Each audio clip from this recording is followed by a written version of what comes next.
Bueno, listo, vamos en este momento a dar inicio. Buenos días a todos, sean todos ustedes muy bienvenidos aquí a las oficinas de MAPS International, la compañía de glutatión.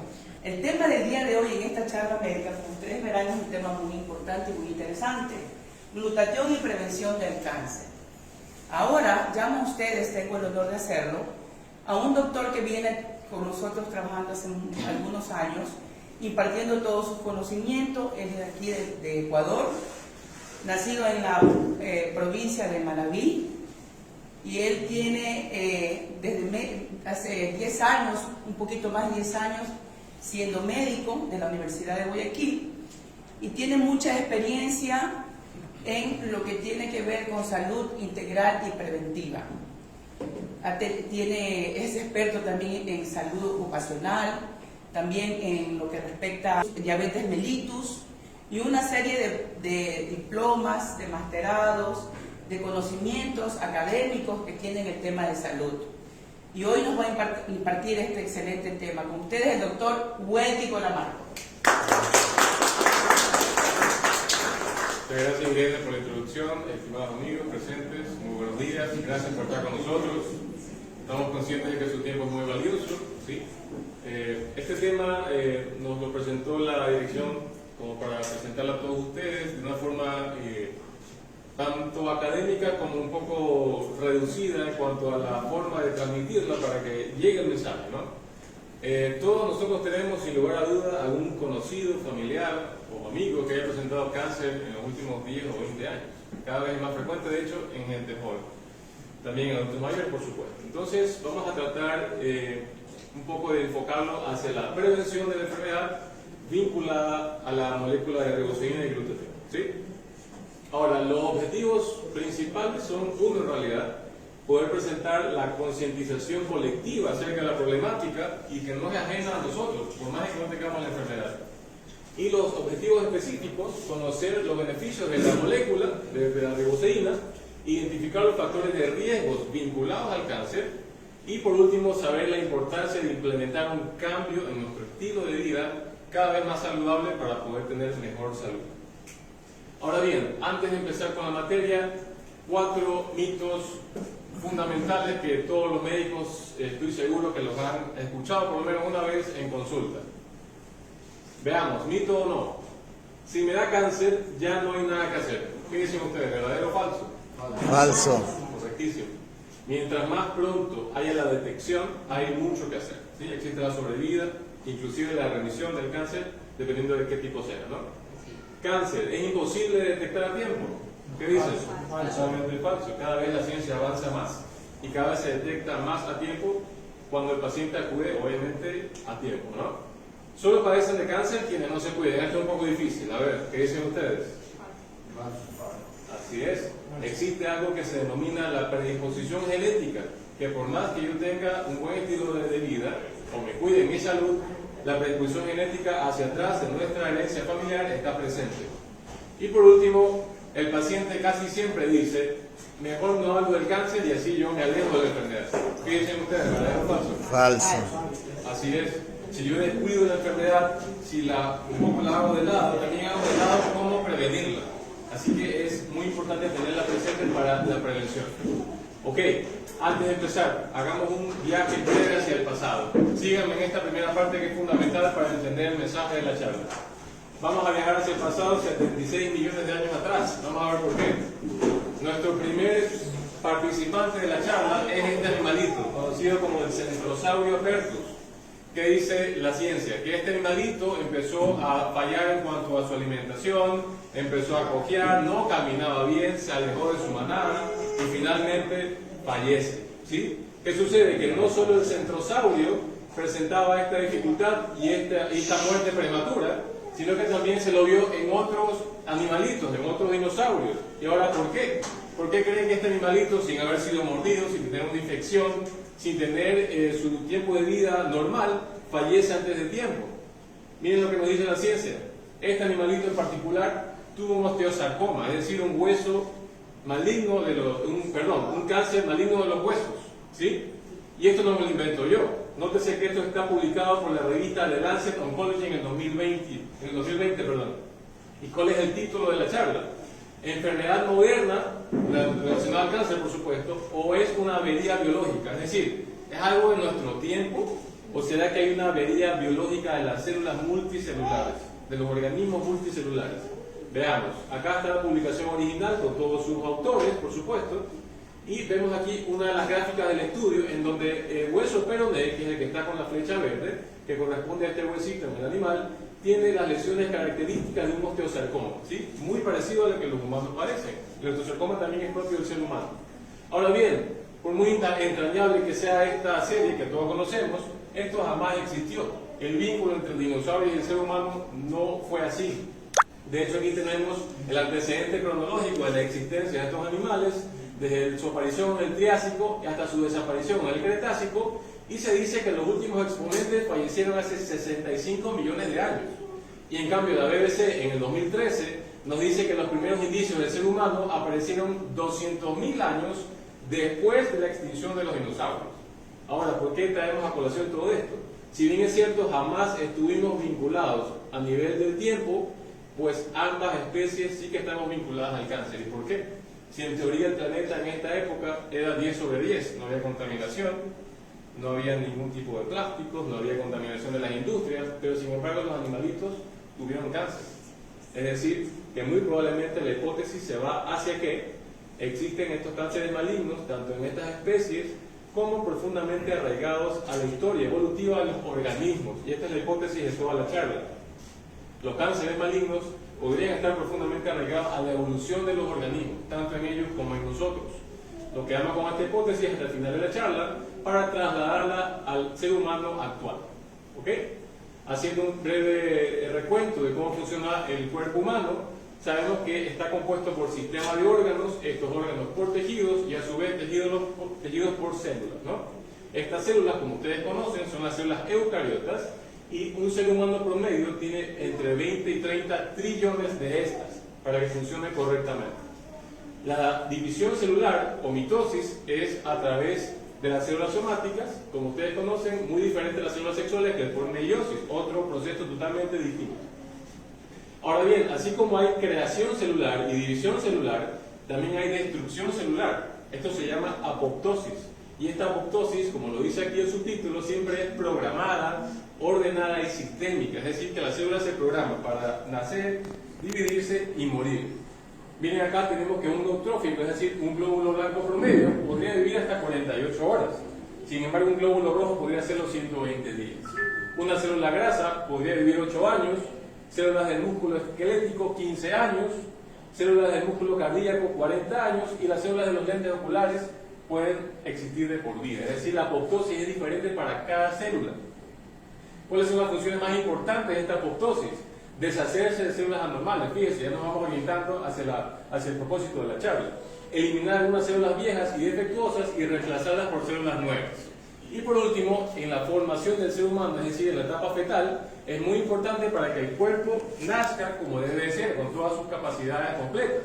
Por ejemplo, para que la mano tenga este aspecto normal, en teoría, tiene que darse una apoptosis en el vientre materno. Cuando esto no es así, cuando la apoptosis falla, puede haber una enfermedad conocida como sindactilia, es decir, se unen estos deditos por este pliegue que no se destruyó por apoptosis, aquí falló la apoptosis, perdón, y cuando es más marcado aún, hay una fusión de los dedos. Es decir, esto es una muestra clara de cómo cuando falla la apoptosis hay problemas serios en la salud. Ahora bien, ¿de dónde viene toda esta información? No es de cualquier sitio, es un sitio específico, importantísimo, que sé que ustedes lo conocen, el núcleo de la célula. Este núcleo de la célula, yo le digo a mis pacientes que es como el CPU de la computadora, que sin esto todo falla. ¿Sí? De aquí viene toda la información, del núcleo. ¿Qué hay en el núcleo? Los cromosomas, el ADN y el ARN. Conocemos que estos conforman así los cromosomas y estos nos dan la función celular para cada una de ellas. Recuerden que hay 30 trillones de ellas para que nosotros funcionemos adecuadamente. Su función específica, codificar el material genético para que todo vaya acorde. Ahora bien, sabemos que el núcleo tiene una forma más central que es el nucleolo, y en este nucleolo se forman los ribosomas, ¿sí? Estas estructuras salen a través de los poros nucleares, conocidos como la membrana nuclear y el núcleo poro, y a través de la comunicación con el citoplasma celular forma finalmente los conductos proteicos a través del RNA mensajero para hacer la síntesis proteica de las células. Así pueden transmitir la información a cada una de ellas. Cuando todo esto marcha sobre ruedas, el ser humano está bien, el ADN está bien, todo está bien, estamos sanos. Pero ¿qué pasa cuando hay un error? Tanta codificación para tantas células eventualmente llega a fallar. Ustedes han escuchado que el único perfecto es Dios, ¿sí? El ser humano falla, el ADN falla, los cromosomas suelen fallar en su codificación y aquí empieza el problema del cáncer. Ahora, esto no solo lo tratamos ahora, nótese que en el 3000 a.C. los egipcios ya lo describían. Y el padre de la medicina, Hipócrates, en el 400 a.C. también lo describió y no estaba tan alejado de su causa. Él decía que había un desequilibrio en los 4 humores corporales, los cuales eran vitis amarilla, negra, sangre y flema. Obviamente este concepto está en desuso, pero sí que es un desequilibrio y esto lo tomamos hasta el día de hoy. En Europa se presentaron los primeros tratamientos, obviamente empíricos, la mayoría de ellos, como extirpación de los tumores, cauterización, es decir, quemarlos, lo que eran las masas, aplicaciones de ciertas pastas o cremas de la época, que a veces eran más malignos que el mismo cáncer porque tenían elementos como el arsénico, ¿sí? Y obviamente amuletos de la época, que obviamente evidencia científica ninguna. ¿Qué dice la ciencia hoy en día? ¿Qué dice la Organización Mundial de la Salud en el 2022 acerca de esta enfermedad? ¿Cuál es el concepto? Nótese que no es una enfermedad, es un conjunto de enfermedades que se pueden originar en casi cualquier órgano o tejido del cuerpo humano, ¿sí? Y obviamente cuando esto empieza a malignizarse, estas células malignas migran a otros órganos, produciéndose la famosa metástasis, ¿okay? Veamos ahora los protagonistas del desarrollo del cáncer. ¿Quiénes son los principales involucrados en la enfermedad? El número 1, genes supresores de tumores. Y esto obviamente, como se lo mencioné anteriormente, es a nivel del núcleo, a nivel de los cromosomas.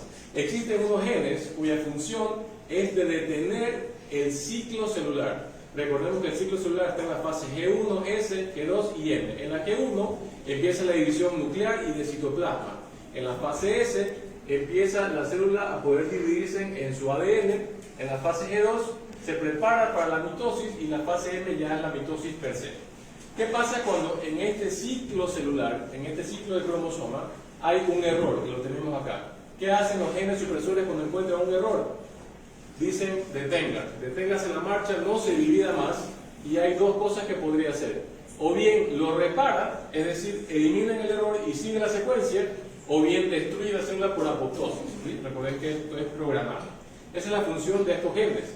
Segundo actor, los protooncogenes. Estos estimulan el crecimiento normal de la célula. Pero ¿qué pasa cuando este protooncogen falla? Hay una mutación, es decir, un fallo en el cromosoma, y ya no va a hacer una división sistemática y lenta o normal de las células, sino que empieza a dividirse infinitamente. Ya no para, ya no mide nada, y empieza una división sistemática de todas las células, haciendo que crezca cada vez más las células con errores o células malignas, ¿sí? Este es nuestro segundo actor. Entonces, bien, tenemos aquí a ambos. Por un lado, el cáncer tiene a los genes supresores de tumores abolidos, ya no detiene cuando encuentra error. Y por otro lado tenemos a la mutación de los protooncogenes que empieza a dividir estas células con error infinitamente. Y así se presenta la enfermedad. Ahora bien, ustedes dirán, bueno, pero si yo estoy sano y como bien y me cuido, ¿por qué hay mutaciones? ¿Sí? Pregunta válida.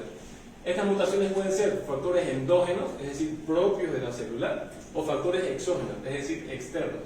Factores endógenos, puede haber un cambio en uno o más nucleótidos de los cromosomas, puede haber un cambio en varios genes, puede haber una pérdida de uno o más genes, o puede haber un reordenamiento de los genes en los cromosomas, ¿sí? Es decir, fallos a nivel de los cromosomas celulares. Y a nivel exógeno, todo lo que es externo que me puede afectar a la salud celular. Tenemos radiación de los rayos UV, tenemos ciertos químicos, tenemos desastres nucleares como Chernobyl, Fukushima, ¿no? Sabemos lo nocivo que es el uranio, el borio y todos estos elementos. Tenemos agentes infecciosos que pueden producir cáncer, claro que sí. Virus del papiloma humano, el Helicobacter pylori, ¿sí? Existen muchos más elementos que podrían darnos cáncer en el ser humano. También nosotros conocemos a ciertos casos en que las personas quizás no tienen un estilo de vida adecuado, tienen sedentarismo, quizás algún vicio, y otras personas que tratan de hacer lo correcto, que se cuidan, que hacen deporte, que comen bien, pero sin embargo a la larga este grupo no presenta mayor cosa y este grupo presenta cáncer. Hemos escuchado eso, ¿no? Deportistas con cáncer, gente joven con cáncer. ¿Por qué? Y aquí viene a jugar un rol de la predisposición genética, es decir, la herencia familiar que les comenté al inicio de la charla. Si mi padre o mi abuelo o en mi pasado hubo cáncer, pues eso ya me predispone a padecerlo. No significa que lo vaya a tener. Por eso juega mucho el factor endógeno y exógeno en cada grupo, ¿sí? Entonces esto juega mucho para que el paciente presente una enfermedad. Sabemos que hay enfermedades que lo padecieron los abuelos, los padres y a veces también nuestros hijos. Con lo cual hay que tener mucho cuidado con los antecedentes patológicos personales y familiares. Hallmarks del cáncer, es decir, cuáles son las marcas características de estas células malignas. Hay una autosuficiencia en las señales de crecimiento y hay una resistencia para que se inhiba el crecimiento, por lo que vimos anteriormente con la supresión de estos genes que vimos anteriormente. Evasión de la apoptosis, ya lo mencionamos. La apoptosis no está en estas células cancerígenas, por ende crecen y crecen. Hay una capacidad proangiogénica, que vamos a ver en un gráfico muy característico, es decir, se agrupan y se agolpan para poder tener más vascularidad que las células sanas, con lo cual crecen aún más.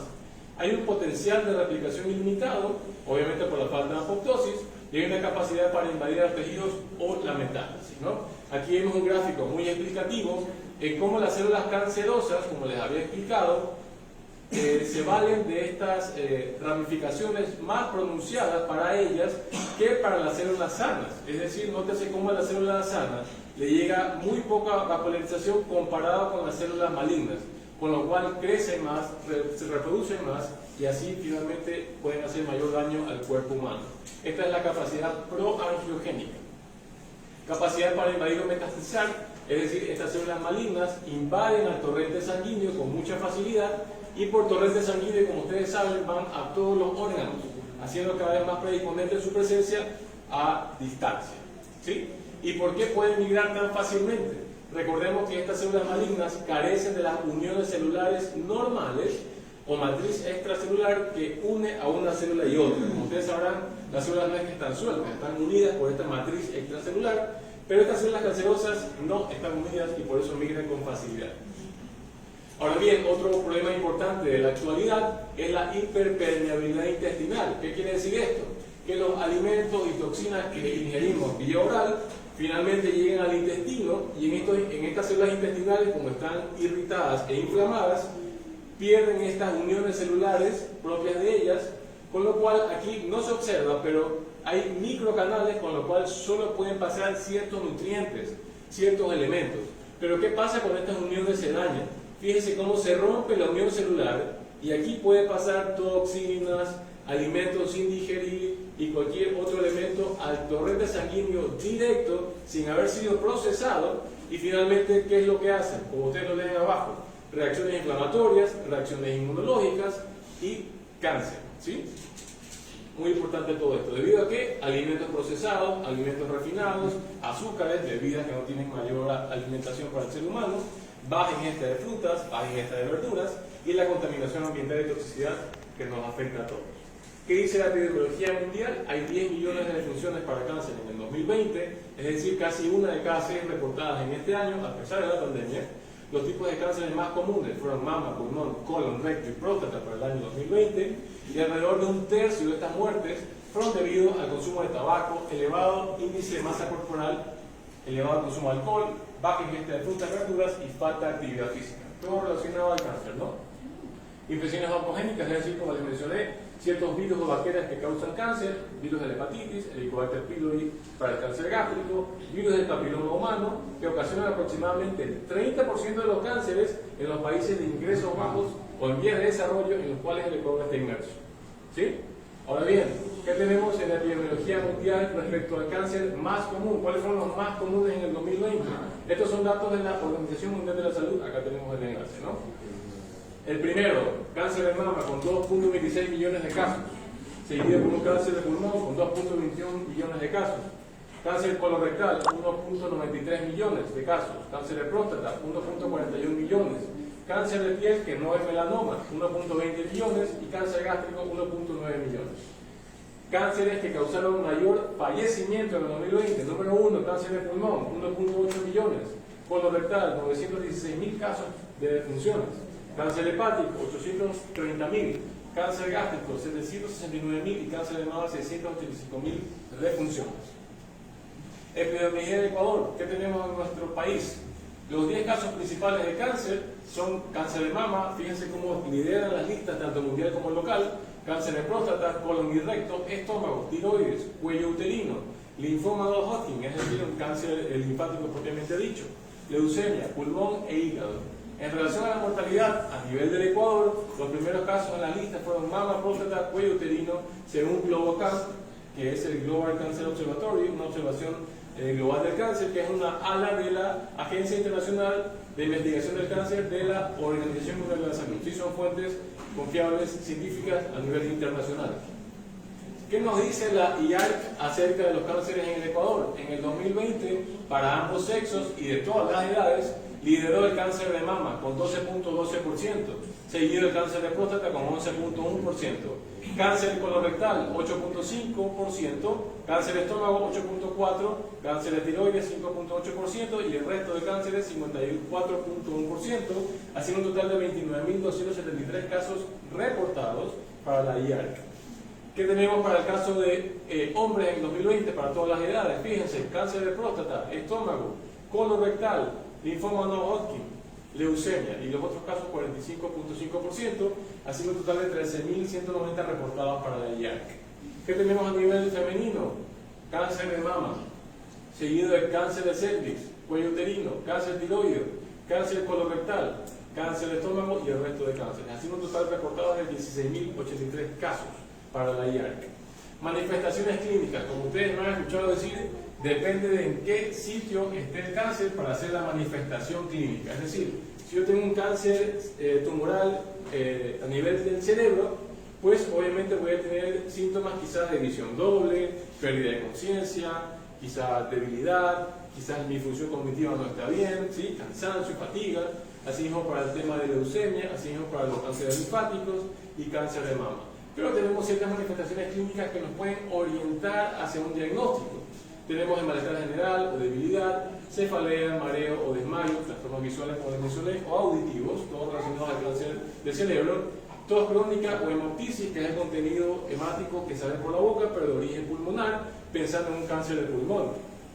Pérdida de apetito, náuseas, pérdida de peso sin una razón aparente, es decir, no hago dieta, según yo como a veces cosas indebidas, pero inclusive estoy bajando de peso. Eso es llamativo para los médicos, hay que investigar por qué. Dolor abdominal, hemorragia digestiva alta, es decir, en cambio hemorragia de origen digestivo, hemorragia digestiva baja para una sangre, el tipo de sangre rojo rutilante a nivel rectal, o las melenas, que es la sangre pastosa, negra, que obviamente nos hace pensar en una sangre digerida o alta por un cáncer gástrico quizás, ¿no? Dolor pélvico, hematuria, es decir, sangre a través de la orina a una masa genital, moretones, hematomas, pensando en lo que son las leucemias, o bultos y masas, pensando en el cáncer linfático o el cáncer de mama, ¿no? Tenemos acá un listado de los síntomas más llamativos en representación con otras enfermedades.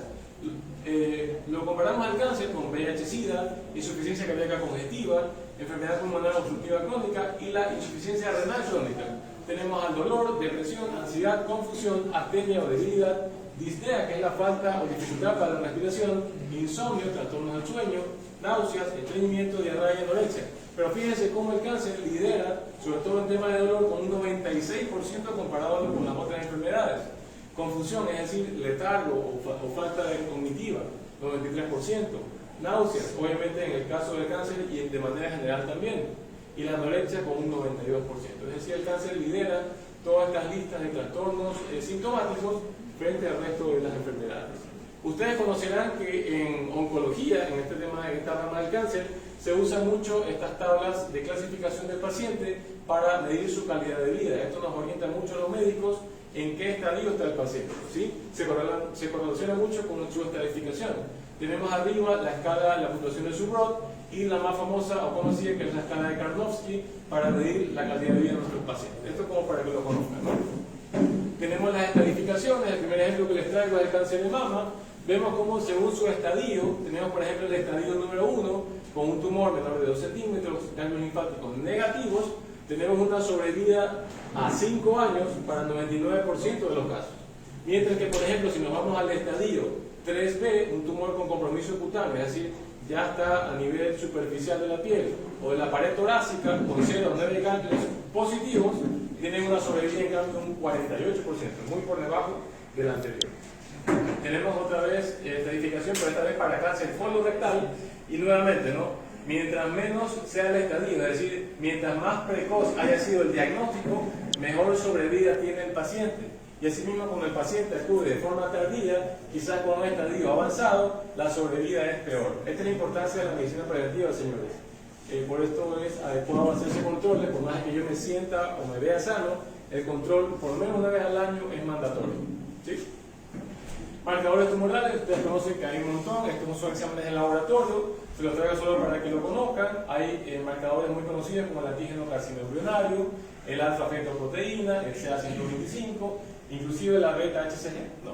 Ahora, hay pacientes que acuden a consulta con una plana de todos los marcadores tumorales y como que los piden ellos mismos en el laboratorio. Esto en realidad no tiene mucha utilidad porque a veces crea pánico en el paciente. ¿Sí? Imaginemos una mujer con una beta-HCG positiva. Esto puede ser tranquilamente embarazo o cáncer testicular en cambio en el hombre, pero también puede ser un tumor trofolático. ¿Sí?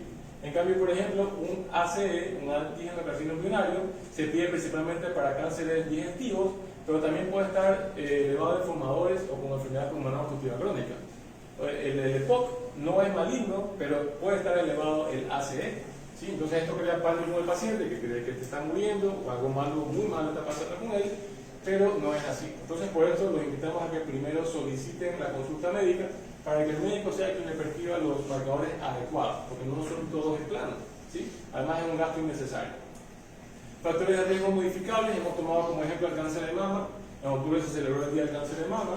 El índice de masa corporal, ¿sí? Que es la relación entre peso y talla para cada uno de nosotros. En la etapa postmenopáusica,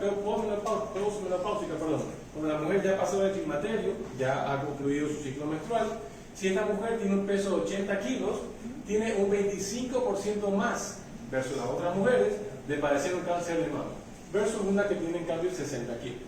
A un aumento de 10 kilos durante la menopausia, es decir, en el transcurso de este periodo, o en la posmenopausia, tiene un 18 a 20% más de cáncer que el resto de las mujeres. Sedentarismo y obesidad, vamos a ver un gráfico muy explicativo. Hábitos alimenticios, se dice que el alto consumo de grasas saturadas de origen animal es nocivo para el ser humano, sobre todo en exceso, y un consumo más de 500 gramos de carne roja por semana también predispone al cáncer de mama. Vemos aquí el tejido adiposo, este es un gráfico muy explicativo. Estos son los adipocitos. Estos adipocitos se suelen graficar así, pero en realidad están agrupados, están apiñados, nunca están solos.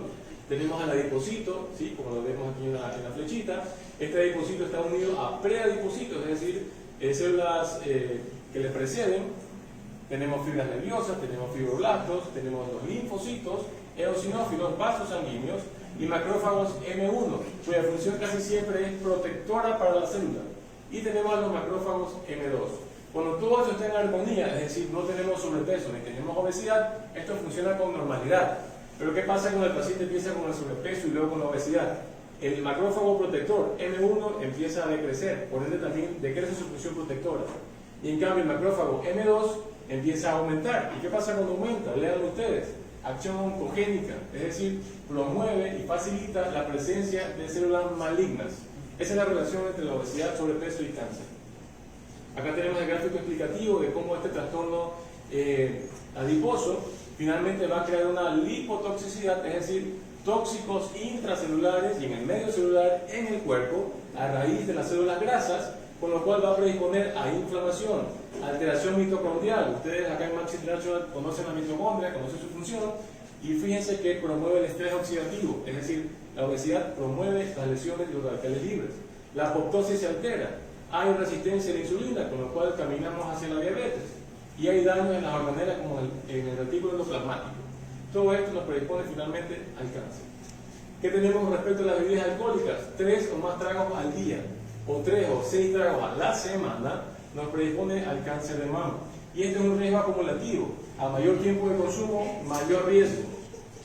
Calcio y vitamina D, tenemos muy evaluado que los bajos niveles de calcio y vitamina D también predisponen a esta enfermedad. ¿Qué pasa con las señoritas, las niñas que tienen una menstruación inicial, la primera menstruación, en muy temprana edad? también las predispone a presentar a futuro el cáncer de mama. Esto lo podemos evitar con una buena salud física, con buena alimentación, evitando que la menarquia precoz ocurra. Pero ¿qué pasa si ya ocurrió? Pues igual tenemos que predisponer la salud cardiovascular, ejercicio y nutrición en nuestras hijas. ¿Qué pasa con la paridad o la nuliparidad? ¿Qué significa esto? El hecho de parir, ¿no? Recordemos que dar a luz viene al alumbramiento, eso se refiere a la placenta. Parir, la nuliparidad es el hecho de no haber parido, es decir, mujercitas que nunca han tenido un hijo. Nos da un 2 al 7% más de riesgo de padecer cáncer de mama para las que nunca han parido. ¿Y qué pasa con la paridad retardada? Es decir, mujercitas que dan a luz por primera vez, que tienen su hijo a los 30, 35, 40 años. Lo vemos ahora cada vez más frecuentemente, ¿no? Estas tienen un riesgo igual a la nuliparidad, es decir, 2 al 7% más de riesgo para padecer cáncer. El único factor protector, lactancia materna, por eso se recomienda tanto, beneficio para la madre y para el hijo. 4.3% de disminución del riesgo por cada 12 meses de lactancia. Fíjense la importancia de dar la lactancia. La terapia hormonal posmenopáusica, estos son tratamientos que se daban anteriormente, con mucha carga de estrógenos, mucha carga de progesterona, y sobre todo con el inicio de estos tratamientos serían más allá de los 60 años. Este esquema predispone un aumento del 2.3% de cáncer de mama. Factores de riesgo modificables, tenemos a los ambientales y laborales. ¿Qué pasa cuando hay exposición a la luz artificial por la noche? Hay un desbalance, una disrupción de este balance hormonal normal de la mujer, con lo cual predispone también a presentar cáncer de mama. Esto bien puede ser por temas laborales, por insomnio o por una vida nocturna muy llamativa, que siempre está trasnochando. Esto finalmente hace una disrupción a nivel cerebral y hormonal. ¿Qué pasa con los fitoestrógenos? Los elementos sacados de la soya no han demostrado mayor beneficio o daño. Recordemos que este es un ejemplo de cómo quisieron trasladar la salud occidental con la oriental respecto al consumo de soya, ¿no? Ellos lo hacen desde temprana edad y acá lo quieren hacer recién a los 60 años. No funciona así. Factores de riesgo no modificables. Un momentito, la pregunta al final, gracias. Edad, ¿sí? Sabemos que esto no lo podemos modificar, ¿no? Sexo, esto es un riesgo inherente a la biología celular, tampoco se puede modificar. El cambio climático y ambiente, sabemos que estamos todos inmersos en el cambio climático muy llamativo a nivel mundial. Antecedentes familiares y predisposición genética, sabemos que también nacemos con esta herencia y eso tampoco se puede modificar. ¿Qué nos dicen los estudios actualmente? ¿Quién tiene acá 28 años? Alce la mano. ¿No? En la antigua Roma, entonces estaríamos todos muertos. Esa era la expectativa de vida en esa época. En el siglo XIII, la expectativa de vida máxima era 31 años. Fíjense que recién en el siglo XX existe un aumento considerable gracias a la higiene y gracias a Ian Fleming con la penicilina. En el año 1960-2008 la expectativa de vida aumentó a 69 años, para el 2020 eran 73 años y se dice que para el 2050 sean 77.5 años. Pero fíjense que habla de expectativa de vida, más no de calidad de vida. Sabemos que a mayor tiempo de vida, nuestras células podrían fallar más, lo que vimos al inicio de la charla, ¿no? Las fallas en estos genes supresores de tumores, las fallas en los protooncogenes. A mayor tiempo de edad, mayor posibilidad de estos fallos celulares. En cuanto al tratamiento, que sería obviamente una charla aparte, solo para que lo conozcan, existe la cirugía, extirpación de tumores, quimioterapia, radioterapia e inmunoterapia. Hoy en día se le trata de dar énfasis a la inmunoterapia, es decir, para que de forma endógena, propiamente en los linfocitos, nos pueda eliminar estas células cancerígenas, es decir, cada vez se predispone a hacer menor daño a las células sanas, como por ejemplo ocurre en la quimioterapia, ¿sí? Y con la inmunoterapia futura en teoría solo estaría localizada a las células malignas y no a las sanas, ¿sí? Todas estas están actualmente vinculadas a reacciones adversas al tratamiento. Estos tipos de tratamientos pueden ser neoadyuvantes, de inducción, adyuvantes, concomitantes o paliativos cuando ya no hay mayor cosa que hacer por el tipo de estadificación del cáncer, pero sépanlo que en todas estas etapas el glutatión tiene una actividad sustancial, ¿sí? Ahora bien, volvamos a nuestra hipótesis. ¿Se acuerdan la hipótesis de que los cánceres están arraigados a la evolución de los organismos multicelulares? Traslademos esto al ser humano del 2022. Conocemos que hay contaminación de los mares, conocemos la polución, conocemos de los horarios altos en la madrugada, con lo cual hay disrupción de las hormonas, conocemos que hay ciertas enfermedades que nos predisponen al cáncer, el tabaquismo, la contaminación ambiental, el alcoholismo, la contaminación de los mares por el plástico y, como les mencioné, la expectativa de vida cada vez más alta, todo esto nos predispone a futuro a una posibilidad o un riesgo de padecer cáncer. Veamos ciertos hechos, esto es al día de hoy. La Organización Panamericana de la Salud nos dice que las colillas de cigarrillo siguen siendo uno de los mayores contaminantes de los peces en el mar. ¿Qué tenemos en cuanto a la descomposición del plástico? Importantísimo, miren, botellas de plástico, 450 años para descomponerse. Pañales, 450 años. Estos cubiertos de plástico, 100 a 1000 años. Imposible, ¿no? De locos. Estas tacitas que nos dan a todos lados, 50 a 500 años. ¿Qué sabemos de las abejitas que nos ayudan a polinizar el 84% de todos los cultivos de los cuales nos alimentamos? Sabemos que hoy en día tienen microplásticos en sus patitas, en sus antenitas y en el ambiente que hacen que fallen en su función. Sabemos que la capa de ozono hoy en día está mucho más grande que la Antártida, que nos dice The Guardian, otra revista importantísima a nivel mundial, que la polución mata más que el tabaquismo, los accidentes de tránsito y que el VIH. ¿Qué nos dice la CNN? Estos envases que entiendo que todos y cada uno de nosotros alguna vez hemos comido de ellos, tienen bastante vinculación a muerte prematura en el adulto sano. ¿Qué sabemos de la isla de plástico? Todos hemos escuchado que en el océano hay una isla de plástico, ¿no? Hoy en día no hay una sino 6 islas de plástico a nivel mundial y su dimensión se traslada al tamaño de Estados Unidos, Europa, Francia, México. Esa es la extensión de las islas de plástico, con 8 millones de toneladas de plástico al año, con lo cual todos estamos inmersos en la contaminación. Estas son imágenes de las islas de plástico. ¿Y qué sucede? Que los animalitos del mar quieren colonizar estas islas de plástico, con lo cual entorpecen la colonización que les tocaría a nivel del coral marino. Por eso es que cada vez hay menos coral y menos salud de los océanos. Cada minuto hay 1 millón de botellas de plástico que son vendidas a nivel mundial. En el Ecuador, 500 millones de toneladas de plástico al año. ¿Qué nos dice el comercio localmente? El aumento de las temperaturas predispone a una amenaza en el suministro de la alimentación y que estos cambios climáticos finalmente podrían hacer brotes de enfermedades que localmente no las teníamos. Todo esto a raíz del cambio climático. ¿Qué nos dice Medscape, otra revista importantísima de la ciencia médica?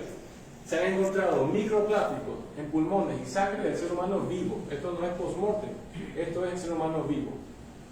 ¿Qué sabemos del vientre materno? ¿No? Todos creemos que ahí estamos 100% seguros, no pasa nada, pero lamentablemente hemos descubierto que no es así a través de la ciencia. Una vez más, The Guardian nos da en el 2020, este estudio lo he publicado yo aquí en Mac International, microplásticos en la placenta, señores, en la placenta de mujeres embarazadas con producto vivo, tienen ya microplásticos, muy alarmante. Y hace poquito, este año, 2022, microplásticos en la leche materna. Imagínense la gran contaminación a la cual estamos, no solo nosotros en los adultos, que nos exponemos al trabajo, al ambiente, sino nuestros niños, nuestros hijos que recién han nacido, ¿no? Sabemos que el dióxido de carbono ha aumentado de manera exponencial y que el COVID nos azotó en el 2020, sin embargo la polución le ganó por largo a las muertes versus el COVID. Este estudio publicado hace pocos días, 14 de octubre, la CNN lo publica de forma liberada para todo el público que quiera leerlo. Una epidemia mundial del cáncer en menores de 50 años podría estar surgiendo, apunta el estudio, que nos dice de forma resumida que hay una mezcla de factores de riesgo que probablemente actúen en nosotros. ¿Cuáles son estas mezclas de factores de riesgo? Obesidad, inactividad física, diabetes, alcohol, tabaquismo, contaminación ambiental, dietas occidentales ricas en grasas, ricas en carne roja, azúcares, trabajos nocturnos y falta de sueño. Todo lo que hemos mencionado acá. También hablan de los aditivos alimentarios. Nosotros no sabemos qué tienen estos preservantes alimenticios y qué tipo de insecticidas usan. Lean si gustan acerca del neonicotinoide, es un insecticida que usan a nivel global en las semillas, ¿sí? Para que vean la clase de contaminación que hay en los alimentos. También se habla a nivel del sistema digestivo, de la dieta, de las bacterias y de la alteración de la microbioma, es decir, por la hiperpermeabilidad intestinal que les mencioné. Si bien es cierto este ciclo no se rompe, estamos todos inmersos en esto. Al día de hoy se contamina el mar a los peces, pescamos a estos pececitos, inclusive consumimos sal marina que tiene microplásticos y así nos contaminamos, ¿no? Nuestros órganos. Esto podría causar desesperanza o caos mental con todo lo que hemos dicho. Sin embargo, nuestro propósito no es ese, sino crear concientización acerca de la problemática. No es porque yo me sienta sano o mi familia no hay cáncer, yo estoy alejado de la enfermedad. Esto nos involucra a todos y hay que tomar conciencia al respecto de poder cuidar nuestra salud celular por todo lo que hemos dicho. El glutatión es su mejor opción para poder hacerlo, ¿no? Siempre yo recalco que no solo es consumir la molécula, pero sigo consumiendo carne roja, no hago ejercicio, soy sedentario, pero consumo riboceína. El mensaje, por lo menos mío, no es ese, sino que hagan un cambio de estilo de vida y consuman la molécula. Así optimizan la riboceína, si no se quedan cortos en el efecto. Recordemos que hay una disminución del glutatión a través de los años. Para 30 años tenemos un déficit del 15%, para 60 años un déficit del 60%, y así vamos sumando 15%, vamos restando, perdón, 15% menos mientras avanzamos cada década de vida. Conclusiones para el glutatión: hay protección y optimización de los factores endógenos celulares, lo mencionamos al inicio. Proteger las cadenas de los cromosomas, el ADN, a través de la riboceína es posible. Todos ustedes conocen acá que la riboceína patentada es la ribosa que encapsula la cisteína, ¿no? Eso les suena, ¿correcto? Esta ribosa, señores, no es coincidencia que la hayan seleccionado para esta patente. Sabemos que la ribosa es una pentosa de 5 átomos de carbono, y lean ustedes su función específica, ¿cuál es? Formación de ácidos nucleicos, síntesis de proteínas, síntesis de ADN, ARN y ATP. Es decir, no es coincidencia que la ribosa tenga particular efecto benéfico frente al cáncer. Sabemos que la ribosa afecta principalmente en edades mayores, como lo dijimos, pero sin embargo nuestra función y nuestro propósito es que personas sanas conserven su salud, ¿sí?, con un buen estilo de vida y consumiendo esta molécula que muy beneficiosa es según los estudios, ¿sí? Las cadenas, las elipses de ADN se conservan gracias a la fusión de ácido glutámico, glicina y la cisteína. Esto es el concepto esquemático, ¿sí?, del glutatión. Y esta diapositiva no es mía, esto lo impartió el doctor Scott Nagasawa en la charla del 2021. Nótese cómo hay más de 75 enfermedades que se pueden prevenir gracias a la riboceína de glutatión, y como está en la flechita verde en grande, le hace el cáncer está en esta lista, ¿sí? Las conclusiones: del lado izquierdo tenemos a todos los productos y presentaciones que contienen riboceína. Del lado derecho, de mucha utilidad para complementar lo anterior, Max GXL y Infuse, que nos da la potencia de la molécula frente a los oligoelementos, y al NAC que contiene el GXL. Funciones de glutatión: esta presentación se las hago a mis pacientes para que lo conozcan de forma resumida. 10 beneficios del glutatión, en los cuales el aumento de los niveles de energía es fundamental para los pacientes con cáncer. Ustedes habrán visto, ellos no tienen ánimo ni para pararse, para peinarse, para nada, con lo cual la potenciación de la mitocondria es un beneficio elemental para estos pacientes. La función antioxidante: eliminar los radicales libres que de por sí ya tiene el paciente con cáncer. El fortalecimiento del sistema inmunológico. Recuerden que el cáncer, por ejemplo, los linfomas, tienen estructuralmente dañado justamente el sistema inmunológico. Se potencia. Efectos del estrés oxidativo gracias a los radicales libres, y interviene para el reciclaje de antioxidantes de vitamina C o vitamina E, que es lo que más consume el ciudadano promedio. Es decir, gracias al glutatión, la vitamina C no solo duraría 2 o 4 horas de forma endógena, sino que lo recicla y lo vuelve a utilizar para que haya un mayor beneficio en el paciente. No solo estudios de Max International, sino también por PubMed, otra página muy conocida, donde hay estudios científicos a su disposición, 2013 y 2018. El rol del glutatión en la progresión del cáncer y la quimioresistencia. 2018, el metabolismo del cáncer y el glutatión frena su progresión y el tratamiento, y cómo el paciente hace resistencia. Todos han convenido en que a menor glutatión tenga el paciente, peor pronóstico va a tener, y viceversa. Mientras mejores sean los niveles de glutatión en el paciente, menor estrés oxidativo, menor radical libre y menor daño a las células del paciente. Conclusiones: hemos visto que todos estos están inmersos en el daño de las células. A través de la riboceína podemos proteger a 3 de ellos: genes supresores de tumores, protoncogenes y los factores endógenos, si es que hacemos por voluntad hacerlo de un lado y tener un mejor estilo de vida. La predisposición genética, obviamente eso al día de hoy no se puede modificar, esperemos que en el futuro sí, pero esta es la conclusión de nuestra presentación. Sabemos que tenemos que ayudar al planeta, el planeta no está solo, todos debemos evitar el consumo de uso único del plástico para que nos contamine 450 años y lo hemos usado 10-15 minutos. Debemos empezar a reciclar y a usar materiales que no son para desechar al minuto. Sabemos que estamos en la punta del iceberg, recién se empiezan a descubrir los daños de la contaminación. Recuerden que los daños a nivel de leche materna, de la placenta, solo están a raíz del 2020. Es decir, recién estamos empezando a descubrir los daños al ser humano. El mejor momento para plantar un árbol, hace 20 años. El segundo mejor momento es ahora. En el 2030 se dice que hay un corte de tiempo para el planeta. Esto no lo digo yo, lo dijo en las conferencias de las partes número 26, el año pasado, 2021, y se dice que se podría evitar el daño permanente del clima con todo lo que hemos mencionado y cómo afecta al ser humano para el 2020 si se cortan las emisiones de CO2 a nivel mundial. Esperemos que se logre. Y si no se logra, señores, tenemos que cuidarnos, nosotros, nuestros hijos, nuestros padres, gente querida, a través del glutatión, para poder preservar la salud, que es lo más importante que tenemos. Así hemos abarcado ya todos los targets, hemos hecho la concientización masiva acerca de la enfermedad, hemos conocido los beneficios de la riboceína, hemos identificado el factor de riesgo, que para mí es una de las cosas más importantes, y sabemos que implementar un cambio de estilo de vida es el camino correcto. Referencias bibliográficas, eso se los dejo si quieren profundizar en los temas. Tenemos finalmente una frase que les quiero dejar a todos y cada uno de ustedes, de Thomas Alva Edison: el médico del futuro no proporcionará medicina, sino que instruirá al paciente en el cuidado de su humanidad, su dieta y en las causas y prevención de las enfermedades, que es lo que queremos hacer acá. ¿Sí? Eso es lo que intentamos hacer en MAPS International para cada uno de ustedes. Les quedo muy agradecido.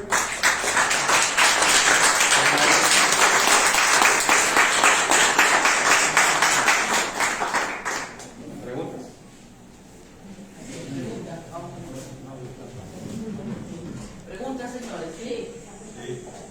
Claro. Doctor. Hay una pregunta que tengo que preguntar,